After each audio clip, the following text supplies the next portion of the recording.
Juan Guaidó llegó a Bruselas, donde se ha reunido con el alto representante de la Unión Europea para Asuntos Exteriores y Política de Seguridad, Josep Borrell. El mandatario interino también confirmó que viajará a Madrid el próximo sábado para continuar con su gira por Europa. Quiero dar la bienvenida a Andrés Gil, nuestro periodista en el continente europeo. Andrés, buena noche para ti. Hola Idania, un cordial saludo desde aquí, desde la ciudad de Madrid. Pues ha resultado muy fructífera esta segunda jornada del viaje de Juan Guaidó, presidente interino de Venezuela, a Europa. Hoy estuvo reunido en Bruselas con el alto representante de la Unión Europea para las Relaciones Exteriores, con el español Josep Borrell, y también estuvo reunido con eurodiputados. En el Parlamento Europeo, Guaidó recibió la ratificación del reconocimiento a su figura como presidente legítimo, interino, encargado de Venezuela, y aprovechó Guaidó para hacer amplias denuncias acerca de la realidad que vive su país. Pero primero escuchemos, y Dania, le propongo las declaraciones de la vicepresidenta del Parlamento Europeo en esa ratificación, en ese respaldo clarísimo que le ofrece a Guaidó y al intento por restablecer la democracia de manera pacífica en Venezuela. El Parlamento Europeo ha estado del lado del pueblo venezolano desde el principio, lo que está evidente en nuestras 11 resoluciones que aprobamos. Nuestra última resolución, aprobada por mayoría la semana pasada, reiteró el reconocimiento y el apoyo del Parlamento Europeo a Juan Guaidó como presidente interino legítimo de Venezuela, y nuestro apoyo a un proceso de transición pacífico y democrático en el país. Es un placer para poder transmitirlo hoy al presidente Guaidó en persona.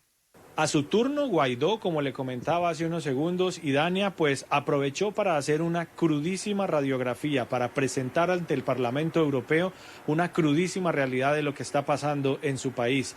Dificultades en salud, dificultades para conseguir alimentación, dificultades para tener energía eléctrica, dificultades de seguridad, el asedio permanente a los diputados, la persecución, la desaparición de los diputados, de todo eso dejó constancia Guaidó aquí ante el Parlamento Europeo en la ciudad de Bruselas. Escuchemos las declaraciones del presidente interino de Venezuela.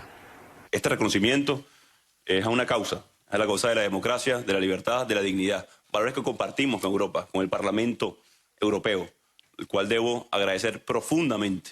Por eso estamos en Europa, por eso estamos hoy en Bruselas.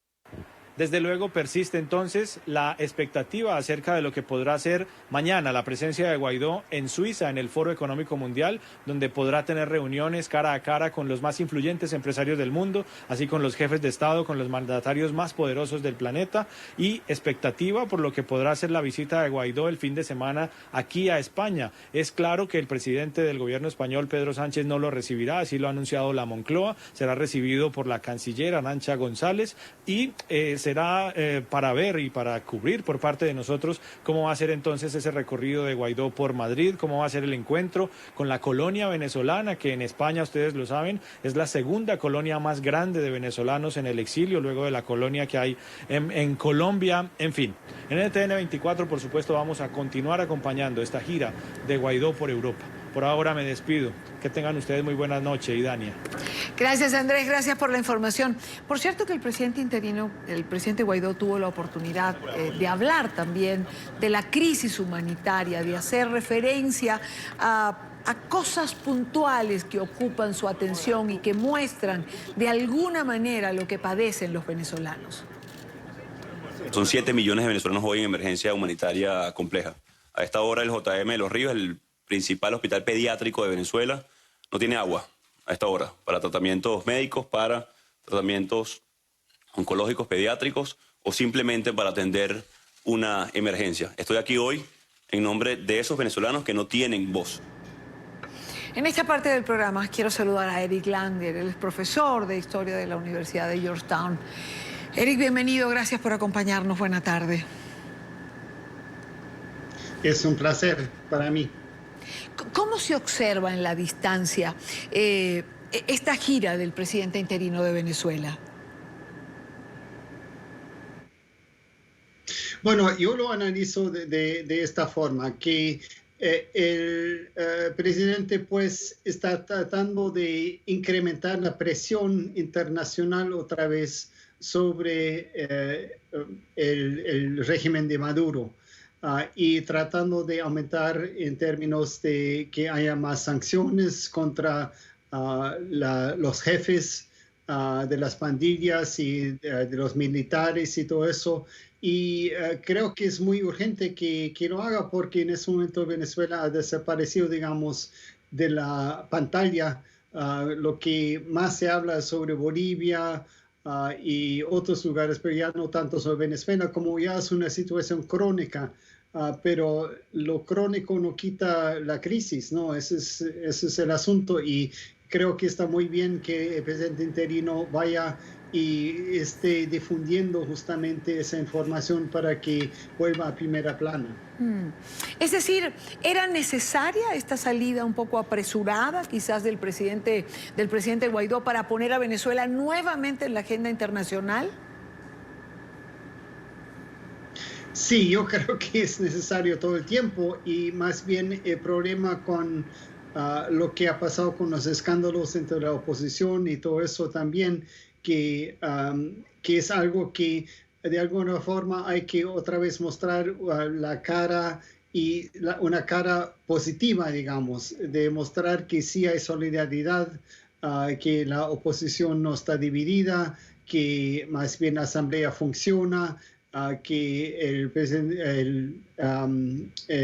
Maduro no ha podido tomar la Asamblea Nacional, aunque lo ha intentado hacer, que en realidad es una noticia positiva.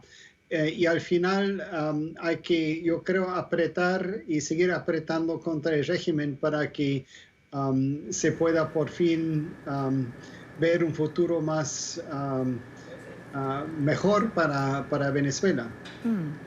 Decía usted que el problema es que como Venezuela se vuelve algo crónico, otros países y su circunstancia han pasado a primer plano.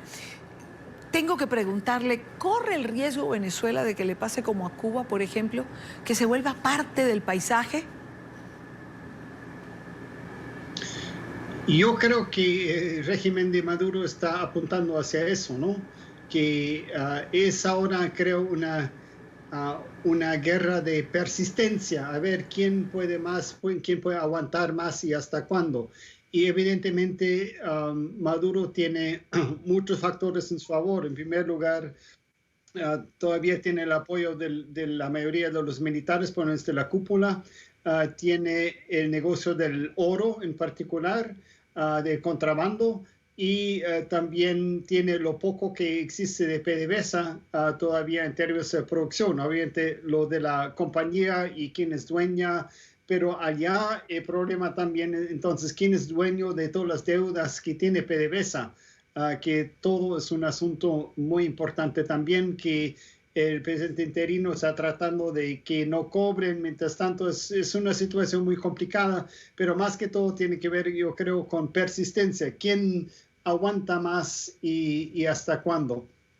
Al otro lado, el presidente Guaidó tiene el apoyo de la mayoría de los países y en ese sentido tiene una fuerza moral mucho mayor y, bueno, tiene la fuerza moral, digamos, que también es importante, pero el gran problema creo que ahora se ha mostrado es que la gente de Venezuela está cansada, sabe que salir a la calle no sirve, mientras que los militares y otros no se rebelan contra el régimen de Maduro. Entonces, el apoyo lo necesita de todas partes y el apoyo mayor que puede conseguir y que va a ser más efectivo, en realidad, es en el ámbito internacional más que en el nacional. ¿Hace quizá el nexo de Venezuela con el crimen organizado, como Hezbollah, por ejemplo, hace una diferencia para que la atención de la comunidad internacional no se desvíe tan fácilmente de Venezuela? Lo que se puede decir, ojalá. El problema es que la palabra terrorismo se usa demasiado. Y es obvio que Hezbollah es una organización terrorista y no debería ni existir en América Latina porque no tiene por qué estar allá. Pero sí está.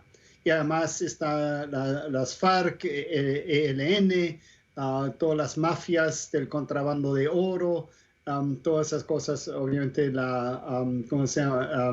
La de los soles también, que es de Diosdado Cabello. Pero al final de cuentas, el problema que yo veo es que se utiliza demasiado la palabra terrorista y eso sí puede ayudar algo, pero digamos en la conciencia popular no tanto, pero sí los gobiernos. Y entonces el gobierno de Estados Unidos y también los gobiernos europeos sí prestan atención a eso porque eso evidentemente, especialmente para los europeos, es un problema sumamente grave para ellos y lo que más quieren es sofocar como posible la posibilidad de terrorismo en sus propios países. Lo que quiere decir es controlar los organismos de terroristas en otros países también. Quiero agradecer a Eric Langer, profesor de Historia de la Universidad de Georgetown. Gracias, profesor, por estar estos minutos con nosotros en la tarde. Es un gran placer. Muchas gracias por la invitación.